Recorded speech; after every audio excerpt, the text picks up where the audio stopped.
and to Grenadians and all persons following this broadcast, wherever you are.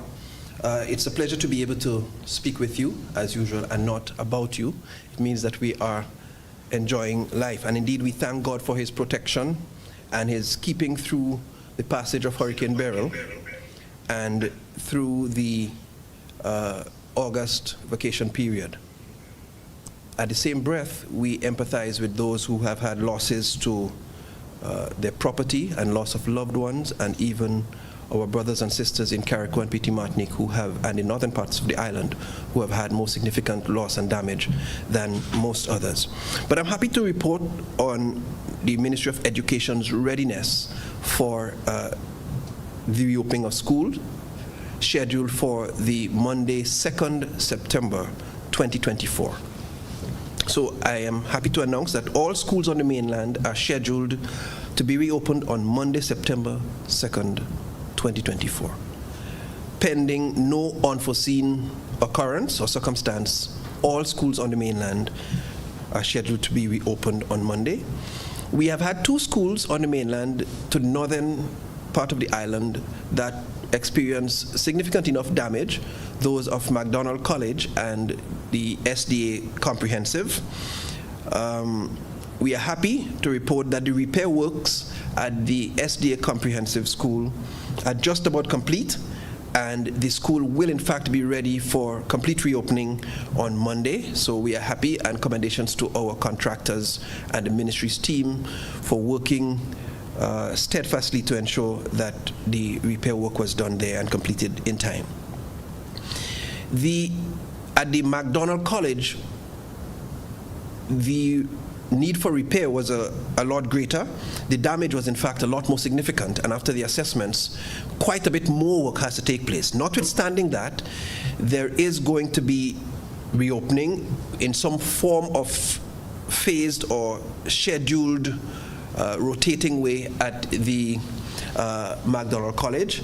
Our permanent secretary for school administration has been in touch with the principal there, and I will invite him to share the latest updates as to what might work out for MacDonald College and what has happened so far and where things are. But we are going to open, probably partially, maybe the higher grades, but he will expound a little bit further on that in terms of what has happened by way of contractual work taking place there and the likelihood of partial, in fact not a likelihood, but what is going to happen for the partial reopening of school there.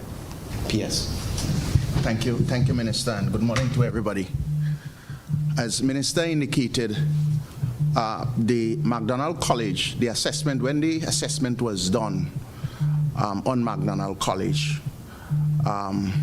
it was estimated, the work that was estimated to be done was far more when the actual work started on site. When the contractor went on the roof, particularly the auditorium area that suffered the greatest damage, and that area that houses approximately 4 classes, they realized that the whole roof had to be replaced. And so for school reopening in MacDonald College, school will reopen, but it would, priority would be given first to Form 4 and Form 5 on Monday, and Form 1 will also report on Monday. The other forms are going to be rotated. The 2s and the 3s would be rotated. And so the principal would inform the students accordingly as it relates to how the rotation would operate for the other forms. But certainly on Monday, Form 4, Form 5, and the Form 1s will be reporting to school. Thank you. Thank you very much, P.S. So we are happy that even in the school where we've had the most significant damage on the mainland, there is going to be resumption, and all students within the weeks will get schooling.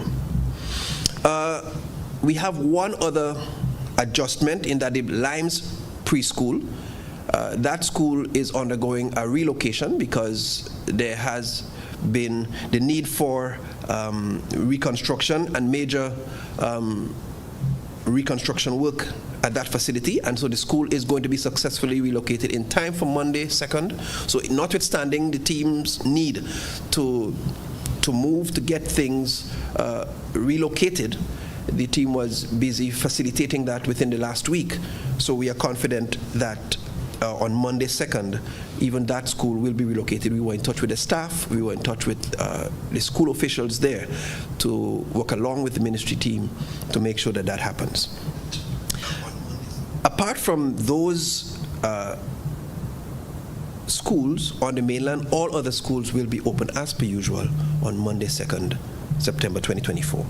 In preparation for that, there are some 44 schools that were used as shelters within the passage of Hurricane Beryl on the mainland, and those schools are currently being deep cleaned. So our administrative team were engaged with school officials, getting contractors to do deep cleaning and sanitization of the schools, because we recognize that when schools are used as shelters, quite a lot happens there that wouldn't normally happen. And so in the interest of the health and safety of our nation's children, that is happening today, tomorrow, and we anticipate that that's going to be completed across the nation in readiness for Monday 2nd. We move now to the reopening of school on Carriacou, and I announce that there will be a delayed reopening of school in Carriacou and Petite Martinique. While I did say that we were targeting September 2nd in the last press conference, we were being optimistic, we were pushing for that, but there are a number of reasons why we could not achieve this target. And among those reasons, we recognize that some of the schools are still being used as shelters. Probably the PS might be able to tell us the exact number of persons that are still in shelters. Fortunately for us, we have just had passed in the lower house the supplementary budget, which we know will be used in assisting to provide housing repair for some persons who are currently occupying shelters. So that's a matter of discussion, because we have to clear the schools from the persons being used, from the persons using them as shelters, before we are able to move our students in. And the same sanitization and deep cleaning will take place in those schools as well. Their work has started on some of the schools. Bishop's College, we know that the work is ongoing. Hillsborough Secondary, we know that work is ongoing. So we are confident that a lot of things are happening. There have been some delays with start in some schools, but we are going to look carefully and engage stakeholders in Carriacou and Petite Martinique over the next week or two. So we envisage in the first instance a further 2-week delay, within which period we will carefully monitor and analyze the progress which is steadily being made, and we will advise subsequently of a more definitive date for reopening, where most of those pre-opening activities will take place. Then we move to the issue of uniform and school supplies program. We did mention in our last press conference that the uniform and school supplies program, school assistance program, was in effect, and that we are now using the machine readable codes, or the QR codes, through the telephone or email system, where a code is generated and sent, and that person can go to selected vendors who are part of that program to spend there. That program has been going well, and to date we have probably over 2,500 applications uploaded to the system, with already over 2,000 codes distributed to parents who are now happily shopping across the island through the vendors to obtain school supplies and be ready for school. There have been some kinks, and so that's why we don't have the full 2,005 or over done. Some of those kinks include persons submitting numbers that were blocked, persons submitting numbers that were no longer working. So then sometimes you have people coming back to the ministry and saying, well, this number no longer works, this number is blocked. And so because it is generated using the information that was put into the system, we have to go back and re-enter the data to have that happen. So some of that is happening even as we speak. but we are hopeful that most of those will be finished, and probably within a week, all of the applications will be treated with. We take this opportunity to remind parents that the program is accessible to all. Everyone across Grenada, Carriacou, and Petite Martinique can access this Uniform Assistance Program.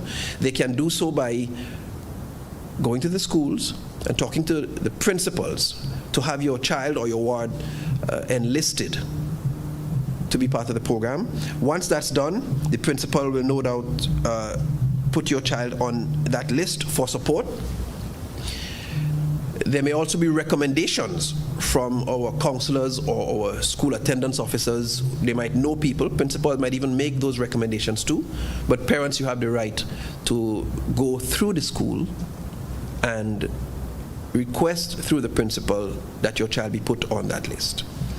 We will make some more public service announcements available in the coming months, and particularly in the second term, because this program, for it to be effective, we must gather the data well ahead of time. We can't be gathering data in August for September because it has to go through processes of verification.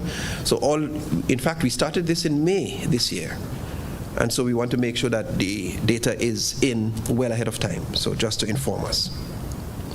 We will move now to student support and psychosocial support services to students in the aftermath of Hurricane Beryl, performed on the mainland, and plans for Carriacou and Petite Martinique, led by our Student Support Services Unit at the Ministry of Education. So I'll pass this to Mr. Stroud, who will lead us in that segment. Mr. Stroud. Good morning, Minister, and good morning to all those who are listening and viewing. Thank you for the opportunity to share with you in terms of the work of the student support services in relation to the psychosocial interventions that have already begun on the mainland with the teachers in the areas that were badly affected by Hurricane Beryl. So we started on Monday in St. Mark's, St. Patrick's, and the higher parts of St. Andrews, where all of the teachers who, of course, were available and willing to participate, because remember, these are adults and we offer the service. And so our counselors have been assigned throughout those parishes throughout the week, doing that type of work with them. And we appreciate them and the work that they have done this week. And we will continue to work with the teachers who make themselves available and who may request maybe even further psychosocial interventions. Now, it has been the practice throughout the region that a program referred to as the Return to Happiness, which is a program that is sponsored and supported by UNICEF, to be a staple in terms of using it as a methodology to help children to reacclimatize themselves after we have these type of disasters and so. And so we are going to implement the Return to Happiness program within those schools and, of course, Carriacou. But as you have heard from the Minister, we, of course, would have to wait until Carriacou is in a position to be able to do that.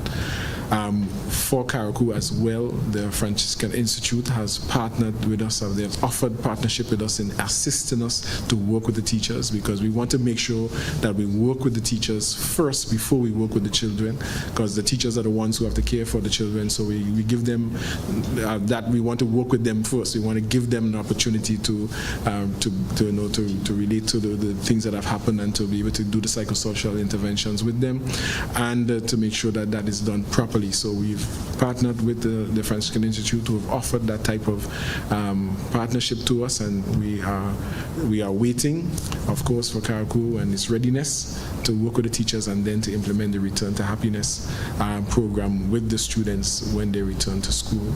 And so we consider this to be a fruitful partnership with UNICEF, and they have sponsored the booklets and the different play materials and so that we will use.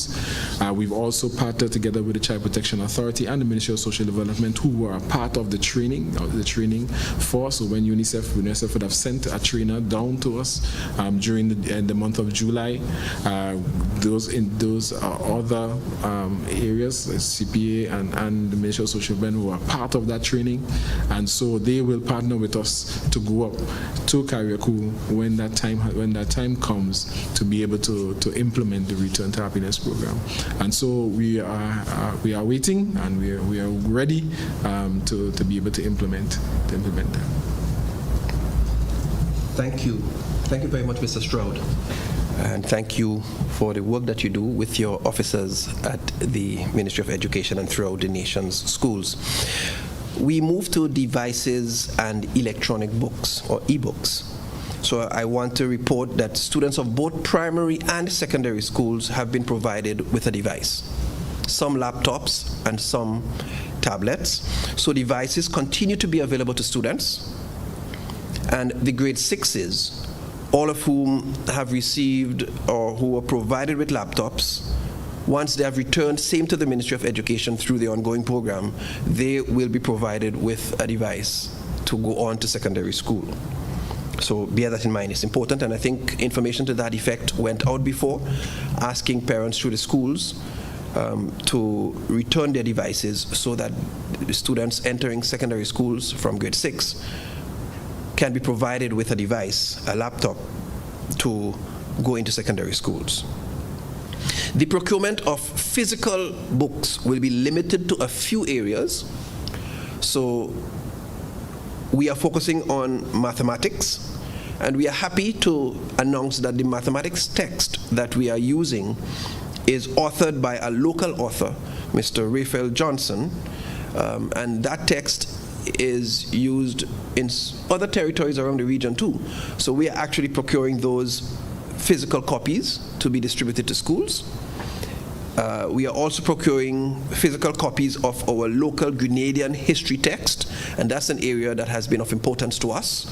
That too is authored by a local author, Dr. Nicole Dow.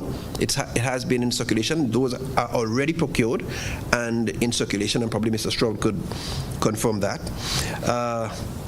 There are two other texts in the technical areas that we are procuring physical copies of, which will be distributed and available to students.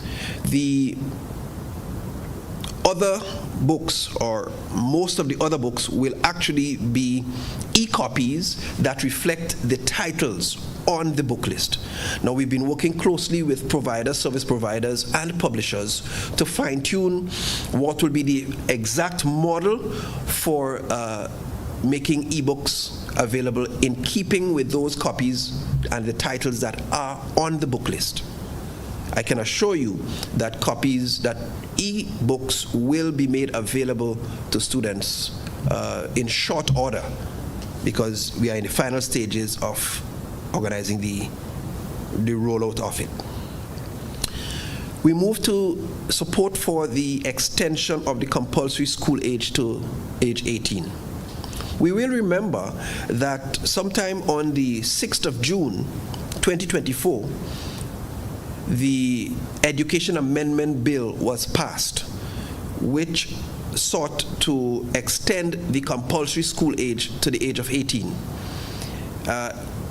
It therefore means that after September 1, it will be an offense for any parent to keep a child who is under the age of 18 away from school. I want to repeat that. Commencing September 1, 2024, in keeping with the Education Amendment Bill, it will be an offense for a parent or guardian to keep his or her child or ward away from school once that child or ward is under the age of 18. So in keeping with that, we understand that many of our students will matriculate to TAMCC, the Theophilus Albert Marisho Community College, Many of them will go to NULO, the New Life Organization. Some may go to SGU directly. Others may migrate and pick up university programs in the regional territories or otherwise. But we know that there's going to be a population of students who may not be interested in those areas or may not qualify to enter some of those programs. And so we have, or who may have other interests. And so we have been actively partnering with a number of NTA-approved local technical service providers. We've had meetings with about 15 of those providers to begin to talk about their capacity, their willingness to have full-time engagement, and they were all enthused and excited about it. We are in the process of collecting final data from them about their capacity and the numbers they can take. And you can expect in the coming weeks PR material and public service announcements concerning how to register, what programs are available, with which agencies. That is actively being pursued, and our PR department will, in the coming week, engage you with that information. So we encourage you to listen out, and for that information to have your students who may not be absorbed in TAMCC, NULO, or one of the universities registered to one of those programs.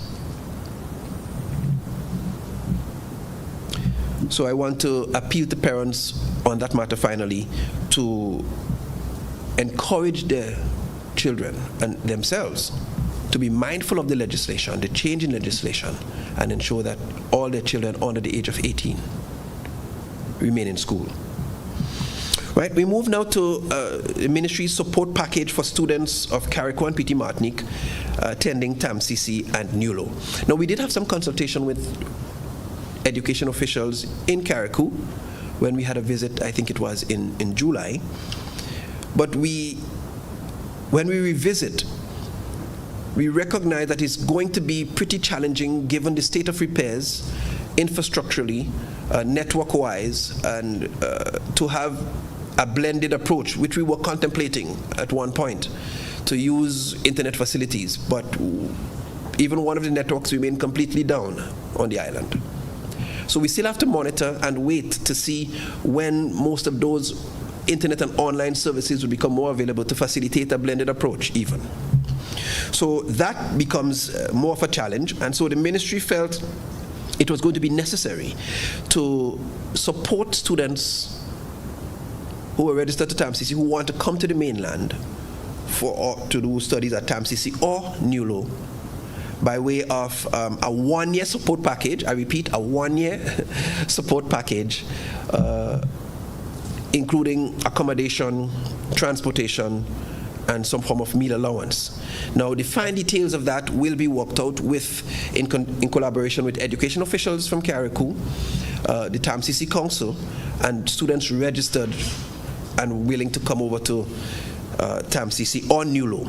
We were told preliminarily there are something about 30-something to 40 students who have expressed interest in TAMCC at Carriacou. But how many of those will come over, it's a question that will be left to be fine-tuned. But that package is available to persons.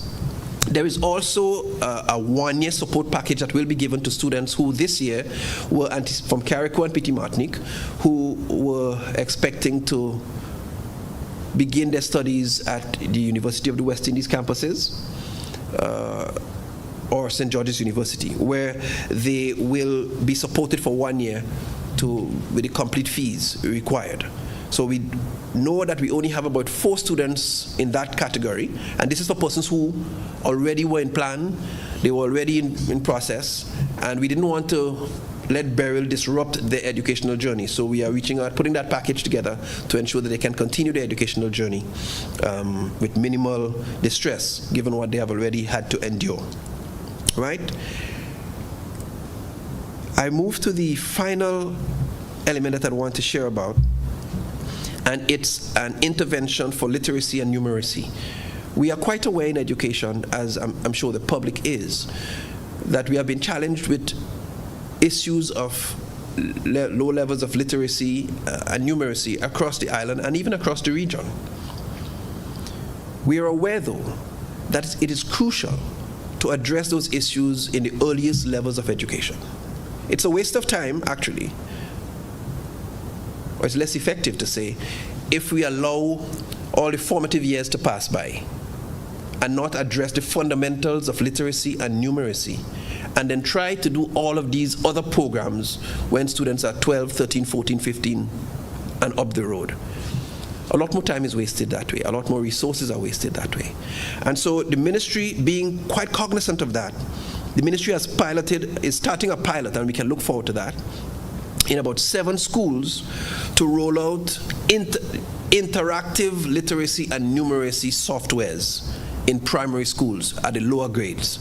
This, we hope, falls well into the modality of the technologies that students are currently excited about. It's interactive, so students get to hear themselves, they get to interact with the material. The team has carefully reviewed, and they are piloting about 3 of those softwares with a view to have them rolled out to other schools once they're satisfied with the outcome at the end of the term. So those softwares currently being considered for the pilot in 7 of those schools, there are about 1 from each district, including St. Patrick and Carriacou and Petit Martinique, Nearpod, WordWall, and ABCYA. Those are the ones being piloted, and the curriculum department, along with the early childhood department, they're quite confident. After the training that we had in July 15th and 16th with about 25 educators, principals, and teachers of primary schools, there was great excitement at the prospect of those. So we are aiming to deal and begin to eliminate the literacy challenges earliest, from the early childhood level and the lowest level, at the primary levels, to make sure that once we deal with it there is less challenge in going further on. So we look excitedly at the opening of school, and to reiterate, when it comes to all of those things, will happen for Carriacou and Petit Martinique as well, once we get to the point where we can definitively announce a school reopening date with whatever adjustments and adaptations we would have to make. I thank you very much, and we'll be open to take your questions as you might see fit. Thank you. Thank you, Minister, for your presentation. I also want to say thanks to the PS, Mr. Aaron Francois, Mr. Pearson Stroud of the Student Support Unit. At this time, we want to have our journalists. I see a number of them online. We'll take questions at this time from our journalists who are joining us online. We have Mr. Andrew Beckles, Calista Faria is online as well, and Rena Pierre Thomas. If you have questions at this time, you may proceed.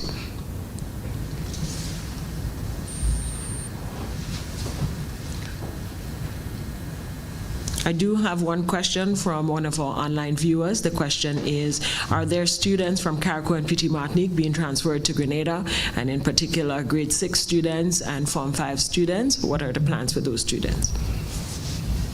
Right, so we do have a couple cases where persons have indicated that they wanted to transfer. We have to recognize that students have a right to transfer. Their parents have a right if they so feel, and once their transfer request falls within the procedure, and we do have a transfer policy and procedure, and once that can be met, they're facilitated. Most of those persons, though, are persons who have family here, because that's what's come to us. They have family here, and so they're pretty well supported. They are in a good position to continue their education with the support of their families, and we have indicated through the Office of the CEO that those persons should be facilitated if they desire so to do. But we are confident that we are going to have restoration of regular teaching learning processes on Carriacou and Petit Martinique soonest. Great. Okay. So Mr. Stroud wants to add something, so please go ahead. I want to also indicate that from the uniform program, those persons who again came over and requested through the Ministry of Social Development, we were able also to put them onto the uniform program. Those who are, as Minister rightly said, many of them who have come, they came to families, so they have their support system, but for those who required that assistance, they were also put on the uniform program. Nice, and I'm sure if they wish to go with their Petit Martinique uniform, they could still come to school on mainland, yes, with the uniform, because they're in a uniform, right? I know that they won't be turned down. All right, I have a question from Rena Pierre Thomas. You may proceed. Yes, just quickly, I'd like to ask, Minister for Education, Andrew, could you tell me why were parents issued book lists if the ministry knew that most of the books would be online or e-books? Right. So, from our experience, what we found is that there are times when, despite having a book, an e-book, some people prefer to have the hard copies. It's standard procedure to have a book list issued, which will be reviewed after every number of years. So we have to publish that. If a parent chooses to have the hard copy, they can so do. Even when we had the physical book rental program, we have had the experience over the years of persons saying, I prefer to get my own books. I could write up on it, I could do this on it, I can treat it the way I want. So we don't want to restrict parents. So it's public knowledge that there is a book list, and persons can access those books through the platforms that we have available, but they are also free to purchase those books if they so desire for their own library. And we know that's available, and we are happy to have it work that way. Thank you for your response, Minister. Marina, do you have another question? No, thank you. All right, thank you. MTV, your hand is up. You may proceed, and then we have a question from Kalistra.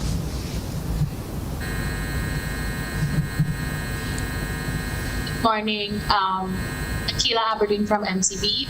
Minister Andrews, can you provide an update on the reconstruction of the St. Andrews St. Andrews Anglican Primary School? Yes. Well, thank you very much for that.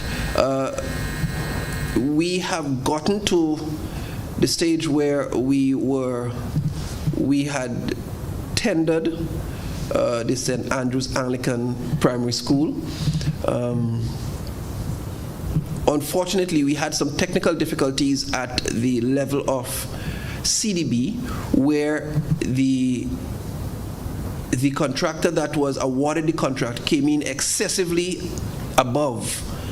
Well, the contractor that met the requirement came in excessively above the figures that were CDB approved, in the millions, significantly so. And so that provided a challenge, and that school is already a school that was 27 million, if my memory serves well, a budget of 27 million.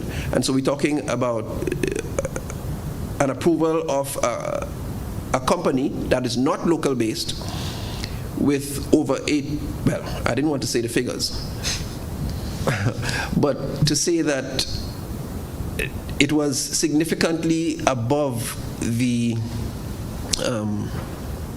budgeted amount. And so we had to go back to the drawing board, and so that is currently being reviewed with a view to having a resolution to that matter within 4 to 6 weeks period. So we are still optimistic that we are going to have the award of a contract before this school term ends, because we have done a lot of the preliminary works, but that kink is a kink that we have to iron out with CDB and our partners to ensure that we can have a contractor approved within or closer to the budgeted amount, because spending excessive amounts of millions of taxpayers' money is not something that I'm prepared to preside over as Minister for Education.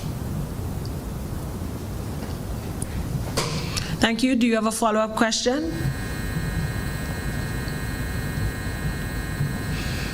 All right, we now move to Kalistra. You may proceed with your question at this time. And good morning, all. Minister, by what means did the Ministry of Education inform parents that the exact copy that is on the book list is available online? Not a support book or anything, but the exact copy that I went to the bookstore and purchased is also available online. What means did you use to notify parents of that?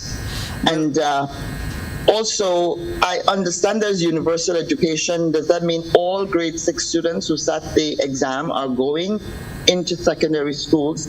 And if that information is correct and the change is happening this year, can you tell me what changes have been made within our secondary school system to accommodate all of these varying students of varying learning abilities and learning types?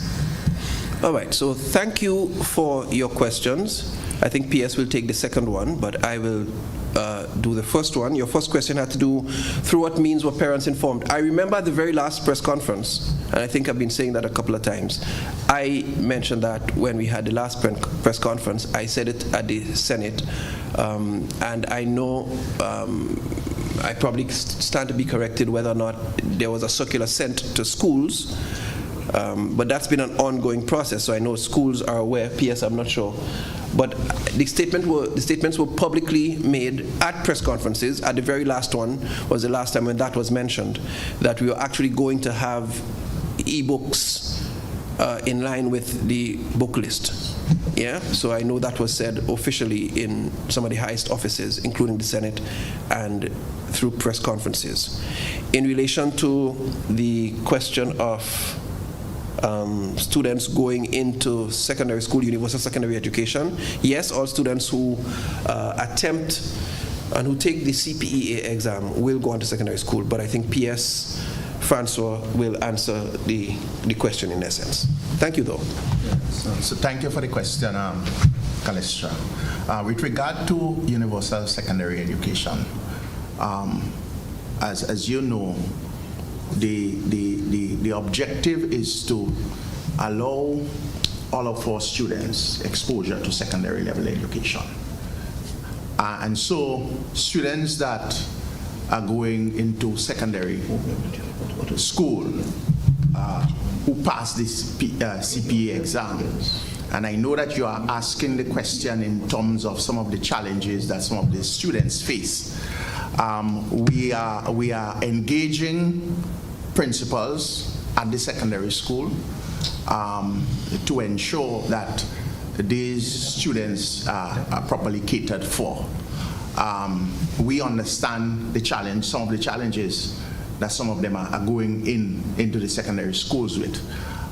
Included in that too is also the development of pathways for these students and them that seem not to have a great aptitude for the academics and may want to go into the technical stream.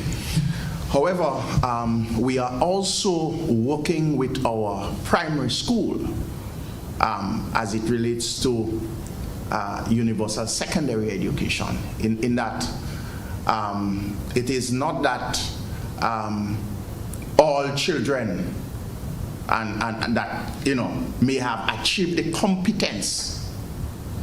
And so we want to work with our primary school to make sure, because we are implementing the MCT from as low as grade 2, that tells us, that give us an early indication as to the competence level of students.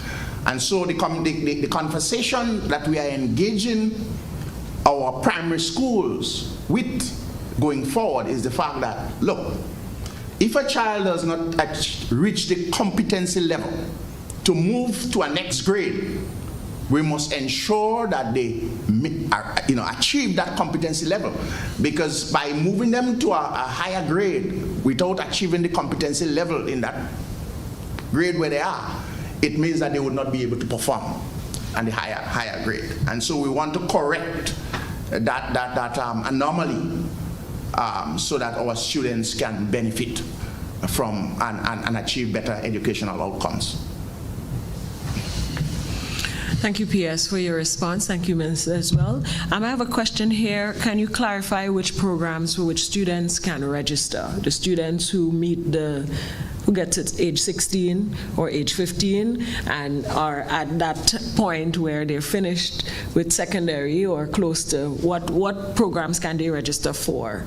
Right. So I did indicate that you will receive final notifications and public service announcements from the Ministry of Education concerning registration, which programs. But I could tell you off the bat, there are a number of agencies like Labukan Creative, they do Allied Health, they do Creative.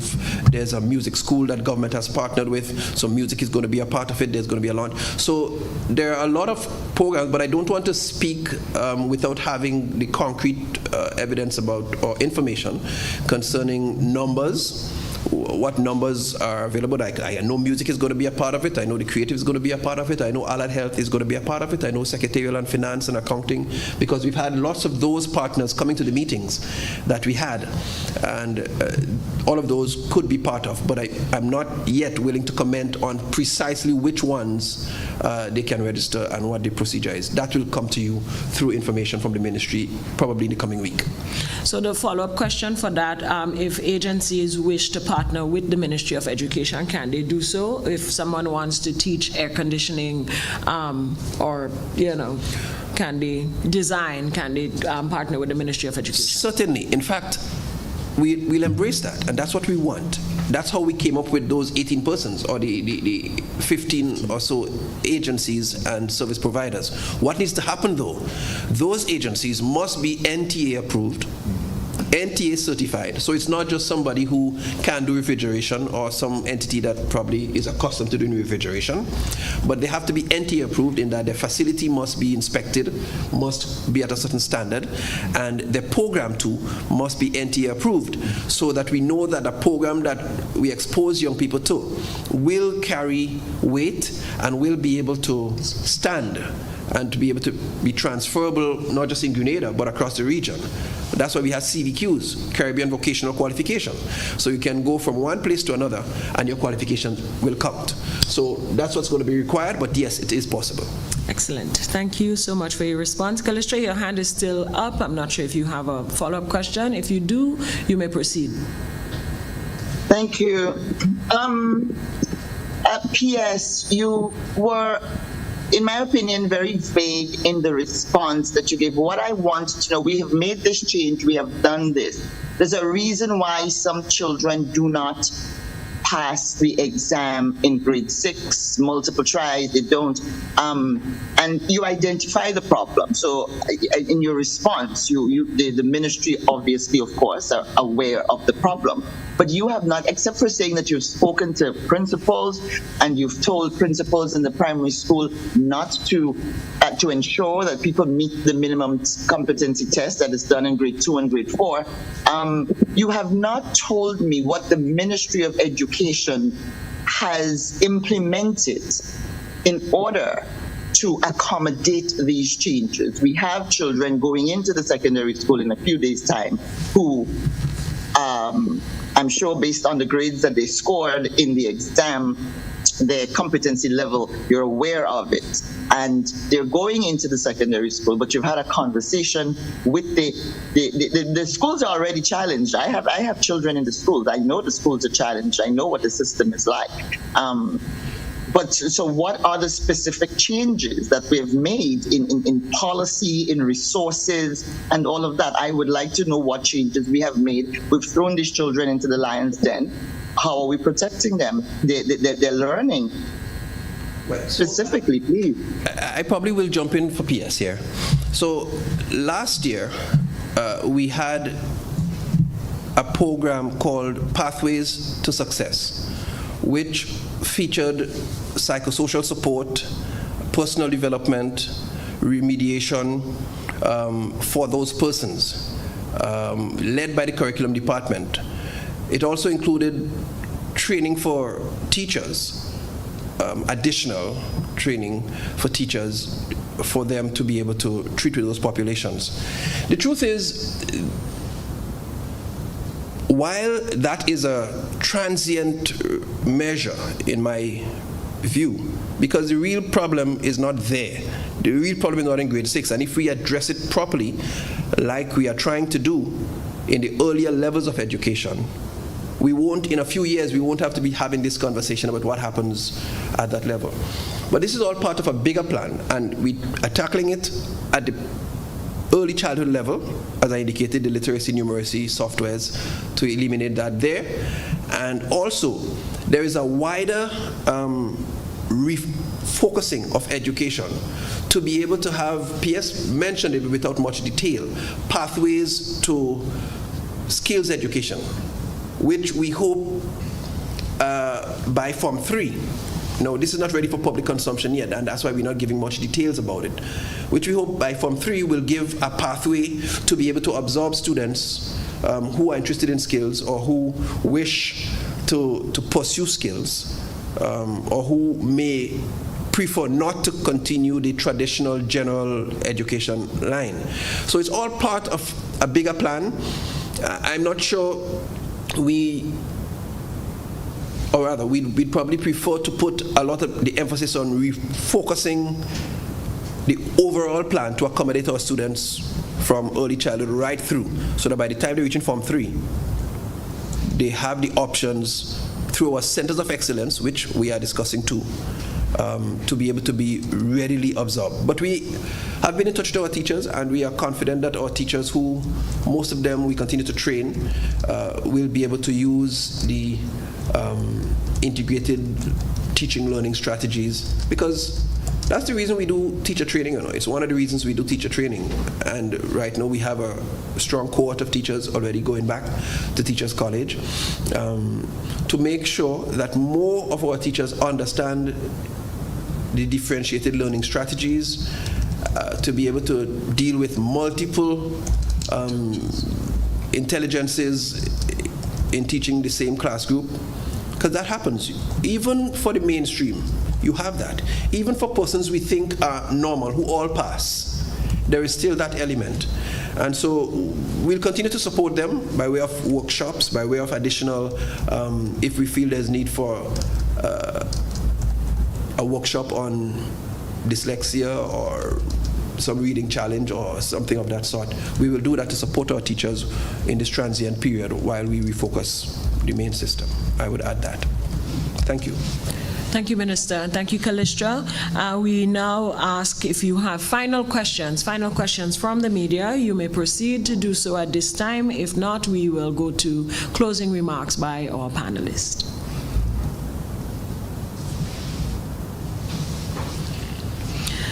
All right, thank you so much. It doesn't seem like we have any further questions at this time. So I will open the floor now to Minister, if you have closing comments, PS as well as Mr. Stroud, if you have closing comments, you may do so now, and then we'll close off with the Minister for Education.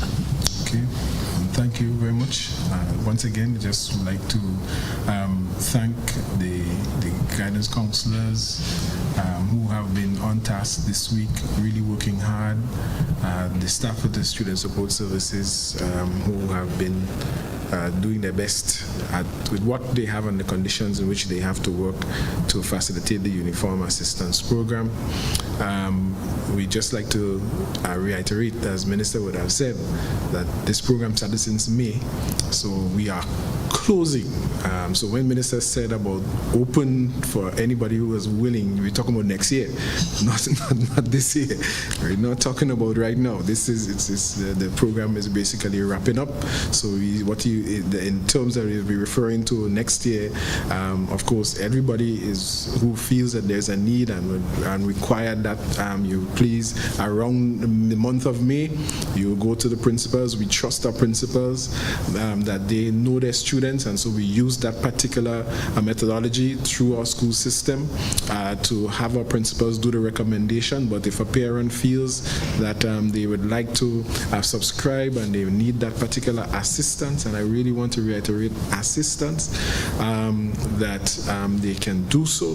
However, we have the checks and balances through the school attendant officers and counselors, and so who would make the assessment. So not everyone who applies will necessarily make a finalist. I think I need to be able to say that. And so we need to be aware, as Minister would have indicated, that it is open, but we go through that process and the final list is created. So as of now, the program applications are not for this year, it's for next year. That's what we Thank you, Mr. Stroud, Director of Student Support Services. Mr. Aaron Francois, Permanent Secretary with responsibility for Education Administration, you may close at this time. Thank you again. So, as we prepare for the reopening of schools, of course, the challenge for us, the greatest challenge still remains in our sister island of Carriacou and Petit-Martinique. Currently, we have started the repair work on schools in Carriacou. There is a team from the Ministry of Infrastructure that will be heading up to Carriacou tomorrow. Please the Lord to follow on work and to expedite some of the repair work. We are also working in collaboration with NADMA and the Ministry of Carriacou and Petit Martinique Affairs to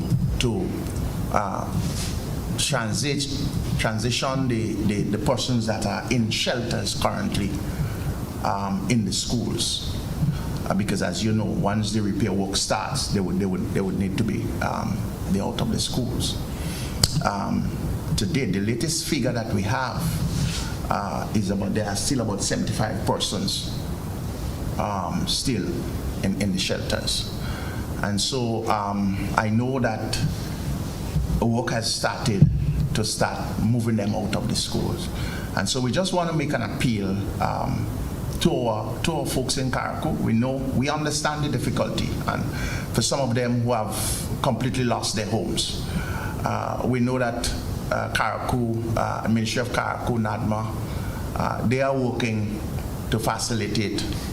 Currently, we understand it's a temporary arrangement to facilitate the removal, but we are asking that they cooperate so that we can facilitate the reopening of school, because for us, the reopening of school is very important, and we're looking at the shortest possible time. We don't want our children to be out of school too long so that they lose more instructional time. So that is where I want to end, and we look forward to the coming school year as the ministry continue to work together with our schools to improve the educational outcomes for our students. Thank you, P.S. Francois. And now, Minister, if you would summarize some of the key points as it relates to the support package for TAMCC and NULO, and what is to come for the new academic year. Right. So, thank you. So school reopens on the mainland on September 2nd. We remember that for all schools, even MacDonald College with some form of adaptation. On Carriacou, there's going to be a delayed reopening, the date of which we are going to inform you once we have that finalized. We'll be in touch with them within the coming 2 weeks to fine-tune that. Devices and e-books are available. We are working well with the uniform assistance. That's being closed up, and Mr. Stroud spoke to that nicely. We encourage persons to listen out for the announcements concerning those other service providers that they can register to be able to continue their educational journey, if not at TAMCC or NULO or University of the West Indies or some other tertiary learning institution. And we encourage parents to remember and be guided by the change legislation.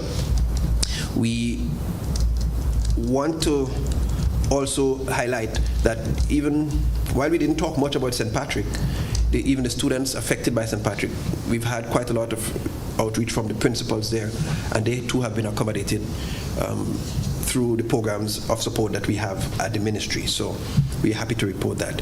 We bear in mind, we keep working closely with Carriacou to see them resolve all of the kinks and ensure that we can resume the teaching learning process in Carriacou soonest. I will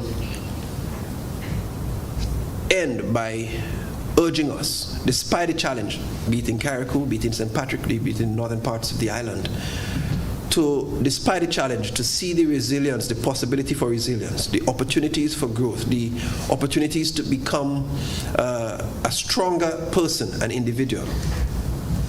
And so, with all of the support, we want to make sure that we grow through this experience, both as students, as parents, as educators, notwithstanding the challenge and the difficulty that it might present. At the Ministry of Education, we look forward to continuing to serve you, and I express sincerest thanks and gratitude to my team, my colleagues here at the head table, and my dedicated and committed staff at the Ministry of Education. We are always ready and willing to serve you for our nation's interest. I thank you very much.